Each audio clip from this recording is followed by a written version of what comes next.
Not what I expected.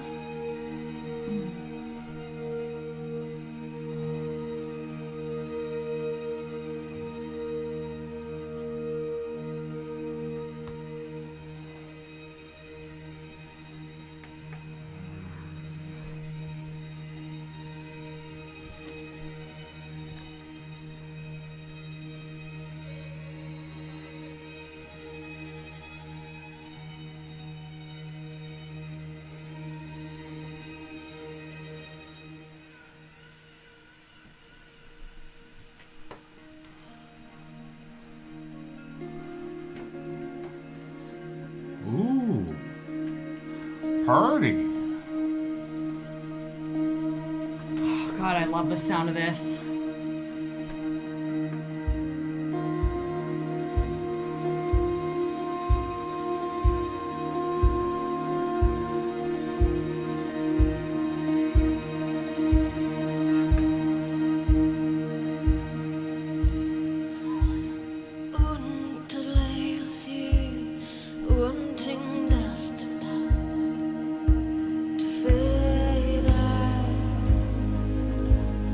I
shit. This girl needs to get up with Jason Upton. What? This girl needs to get with Jason Upton, sing a song together. Holy shit. Jason Upton, isn't he some Christian? He's a Christian guy. Yeah, but he was always outside outside the accepted church because he always took stuff to just a different. Did we? He might curse in his song or. Did we read that book? Was he in the Fire and Fragrance book I let you borrow? Oh, I don't know. Possibly. I think it was like Sean Fuchs guy, and then Jason Upton, right? It might be. I'm not sure. Anyway, so what was going on with you in that song, Missy? Well, for me, I got it as like it was a spiritual song, and like forever want to lay with you, wanting dust to fade out, you're gone. Like at first I was like, wait, is this like a relationship? Is this she's just super depressed? But then it said the only church I'll ever see are paper hands calling me, come home, you're done. And I don't know what the paper hands are. Like it to me it was death.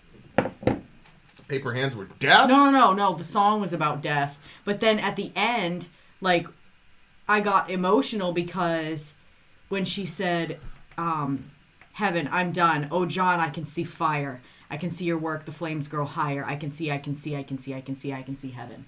And so, like, it for me was, obviously most people say that the book of Revelation was written by John and then his eyes were a flame of fire.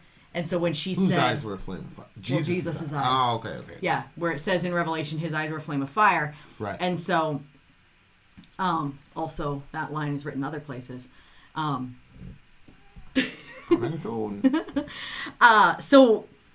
that to me was like, when she was saying, heaven, I'm done. Oh, God, I can see fire. She was seeing Jesus. And then we just had that last review that we did. And it was, about seeing God and stuff. Right. So, what was the name of that last song? It was, Billy Talent, Saint Veronica. Yeah. So, that was what was going on with me. And it was just, like, the way that I love that type of singing. Like, I like movies and songs and other things that kind of, like they kind of draw your soul out, but then give it back to you. And that was how this song made me feel. Like it was like so sad and it just kind of like pulled you out. And the way that her voice kind of went, like it was kind of like eerie, but at the same time it was holistic, but at the same time it was hollow and it was full. It was just like a lot of contradictions in her voice, I thought, which I just loved. And the sound of the instruments as well. So that's, to me, the song was... Mm-hmm. I don't know necessarily because some of the stuff doesn't make any sense to me, but it was okay. So when she says I never was too pretty, just a spirit in this city now with no one at all. I think some of the words were wrong though. It sounded different when she was singing. Well, yeah, I don't know if the words were wrong as much as she was kind of ad-libbing. Yeah, that's true. But I've never come so far alone into something beautiful of my own design, and to me that was like when people have a certain understanding of God and church and religion and how you're supposed to get yourself spiritual, I guess. Mm-hmm. And there are ways where people are like, you have to follow this path because that was the path that they took. And they assume that everybody has to take the path they took because that's how they found God. So to me, this was like kind of accepting the fact that, like you'll say, Jesus is the only way to the Father, but there's lots of ways to Jesus. Right. So that to me was like her kind of coming to that understanding. Like for me, it's like, the woods and nature and stuff like that. I'm realizing more and more how extremely important those things are to my spirituality. But, a lot of people would be like, I think different phases that you go in, like she's talking about the only church she'll ever see are paper hands calling me though. I don't understand the paper hands. The only thing with paper hands is like paper dolls or the ones that the accordion Maybe that's people. Sunday school. Because you made that stuff in Sunday school, those little thingies. Yeah, but why would those things be calling her to come home? You're done. Well, come home is something you'd say to a child, right? Yeah. So maybe she's talking about, the what's the line again? It's the only church I'll ever know. Yeah. is in the earth. Well, no, she said, our paper hand's calling me. Down here, she says, is in the earth. The ground below me says, come home now, you're done. Yeah, that's the grave. Well, yeah. But I think like at first, it's the only time maybe she felt connected to God was when she was a kid in Sunday school. And now on her journey, the only thing that's left for her is like the ground or whatever. I think there's like a combination of a lot of themes happening in the song. Like I did not interpret it as exclusively spiritual. However, if you look at the rest of the disc, she says dust to dust. It's hand of God, heaven, and furious angel, and then so come. And furious angel. Furious angel. But the so come is also, you know. Oh, it's so hot in this room. The name of the record is Marked for Death. And I love that name of the record for a person like her because it doesn't look like Marked for Death sounds extremely metal or whatever, but she's not. She's kind of like, I don't really know where to put her. Like, yeah, some of it felt like, you know, a traditional Christian worship type song.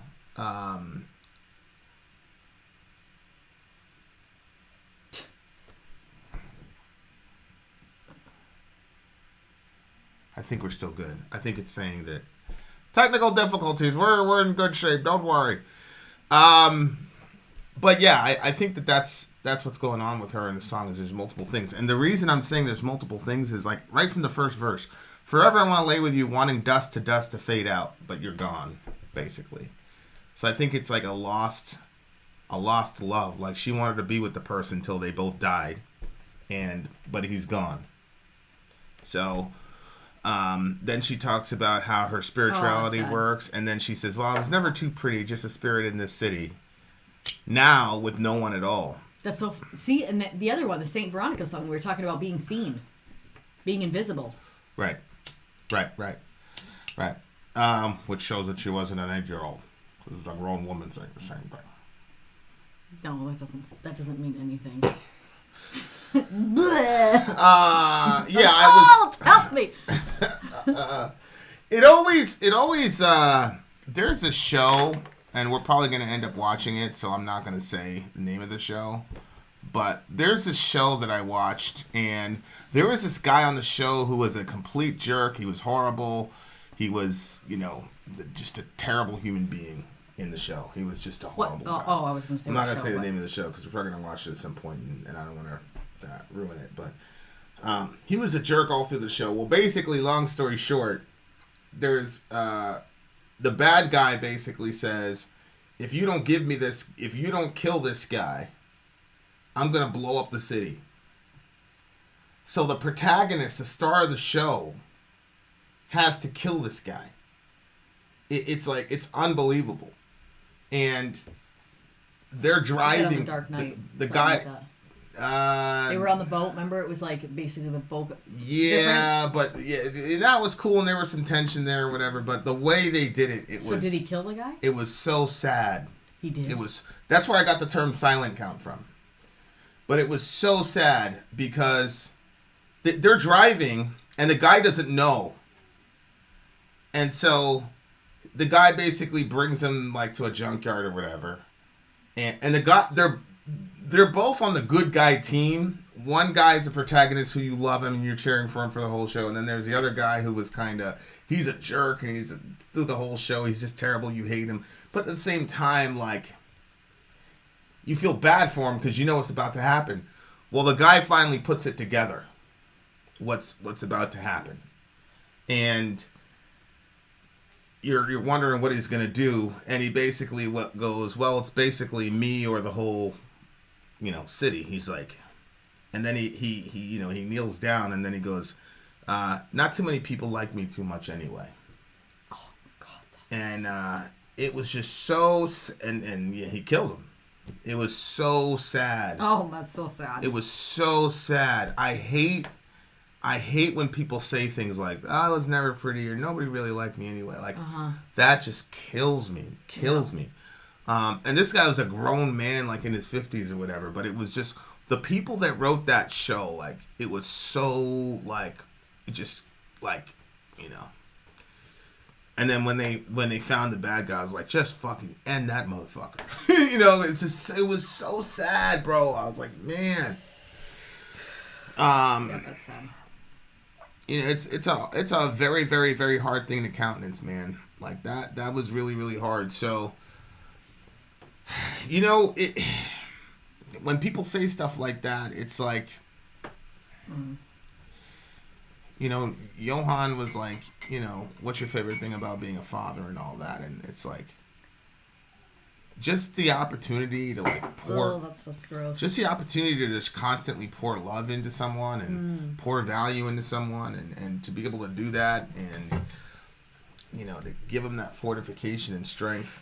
There's so many things about the world sometimes that like, sometimes stuff catches me off guard, you know, and the pain that people have and the pain that some people have carried their entire life. Those like emotional, you know, scars or whatever, and I'm watching her, and I'm like, she's so talented and she's so powerful, and it doesn't matter. That's one of the big things. Like I would tell my teenage self, like it doesn't matter if you're like in the gutter. Or if you're a famous whatever. I was watching an interview with Tom Brady. People were like, what's driving you? What's driving you? I love Tom Brady. But he was talking about, like, there's certain pain and scar. He's like, some of the scars are never going to heal, ever.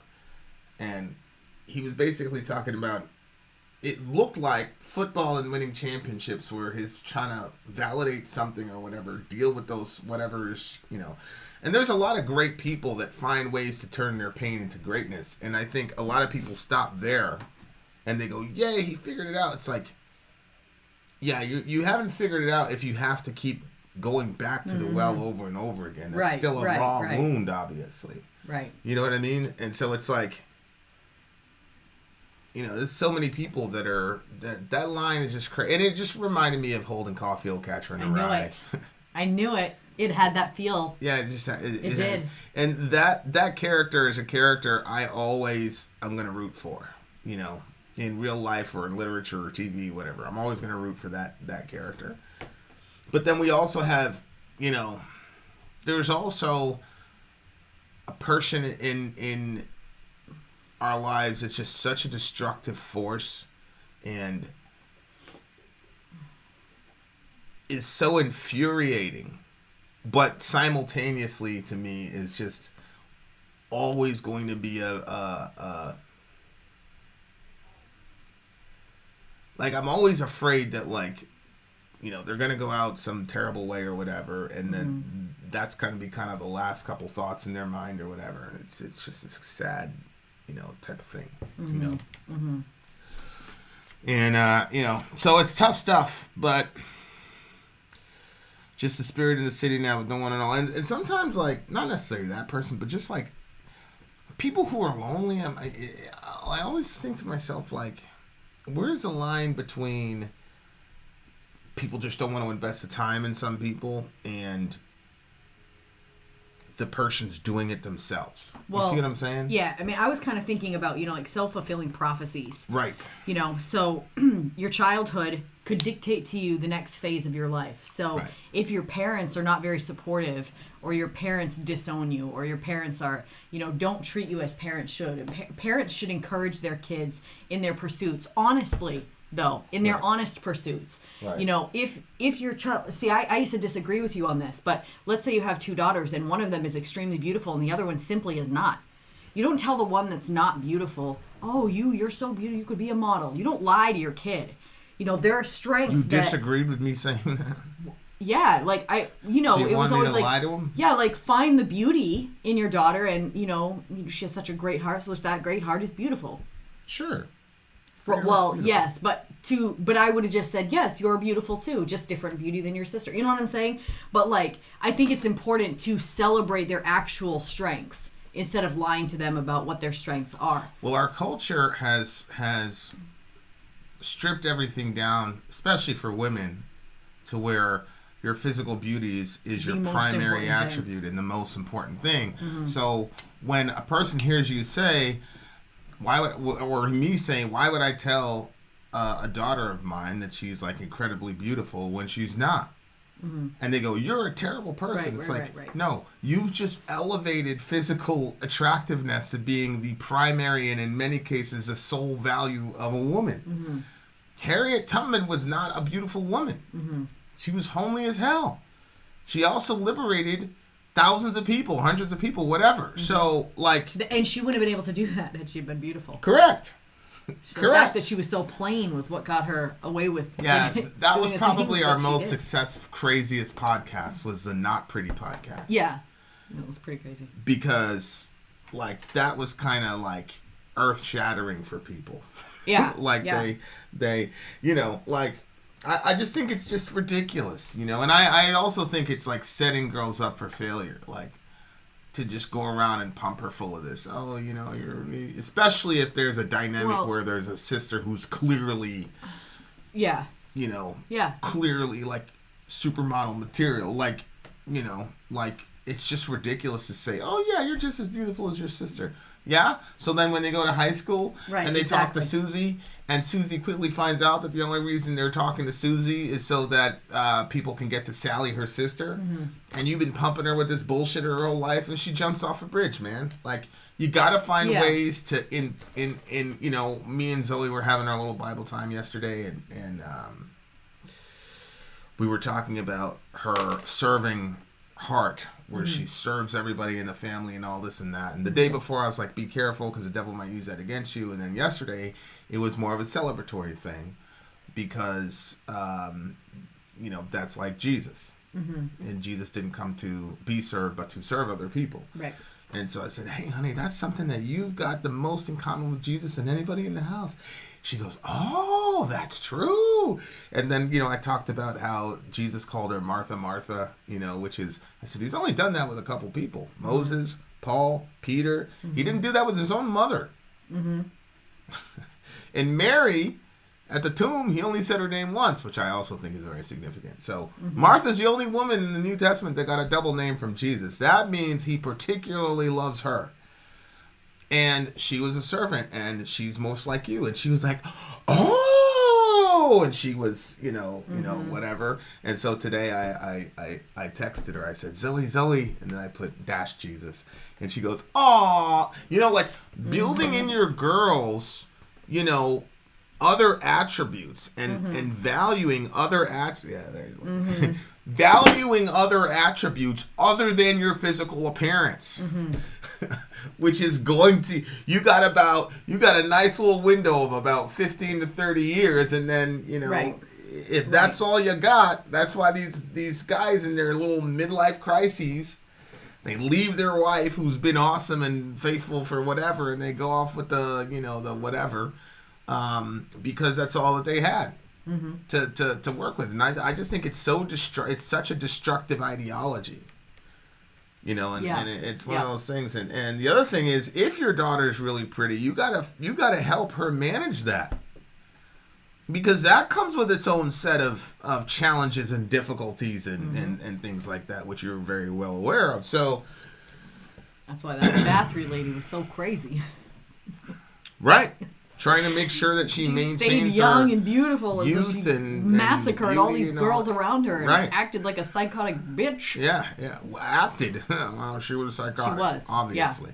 Obviously, she's just a spirit in the city now. You know, I don't know where this lady's from, but you really can feel like that in really, really big cities. Oh. I'm sure. I remember that, man. You're just walking around, lost in the crowd. Everybody's kind of like, it's amazing because you see so many faces, but everybody simultaneously is anonymous. Right. It's a very strange feeling, and there are many times I remember being you know, in there and feeling like I'm a ghost here. Like, holy shit. And it's I can see that. It's a weird feeling. So, sometimes it probably feels good. And then other days it's like, I'm so freaking lonely. You know what I mean? Like there's some days I go out and I'm like, literally, I don't want a single person to talk to me. Right. Not a single soul. Right. Ignore me. Even the cashier. Just everybody ignore me. That line right there, if 1 and 1 and 1 are 3, something in this life I'll never see, baby is gone. That to me was Trinity. Yeah. I actually took that as man, woman, child. And she doesn't have that because their relationship is over, which is why she said baby is gone. 1 and 1 and 1 are 3. So it might have been a double entendre as in the Trinity, but I also think it's about, because the song starts off with her losing a love, and then at the end of that line she says baby is gone. So do you think something in this life I'll never see? She's never going to be able to have a family like that because this guy that she was with is gone out of her life. Or maybe she lost the baby. Maybe this whole thing's about a baby. Well, again, if it was just about the baby, there's no need for the 3, right? I think it's she lost a relationship and she was planning on starting a family with this dude, and you know it was gonna be them 2, and then a baby would be 3. But now that's gone because he's gone, so the baby's gone too. I don't think it's all about the baby because the baby doesn't care whether or not mom is pretty. Mm-hmm.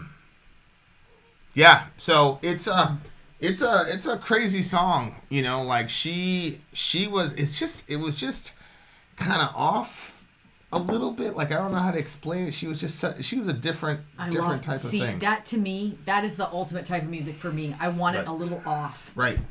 Yeah. I've always loved off music. Yeah, I was saying it as a positive. I'm glad you got that. Yeah, like I was never a pretty thing. I always fight and sometimes scream for nothing at all.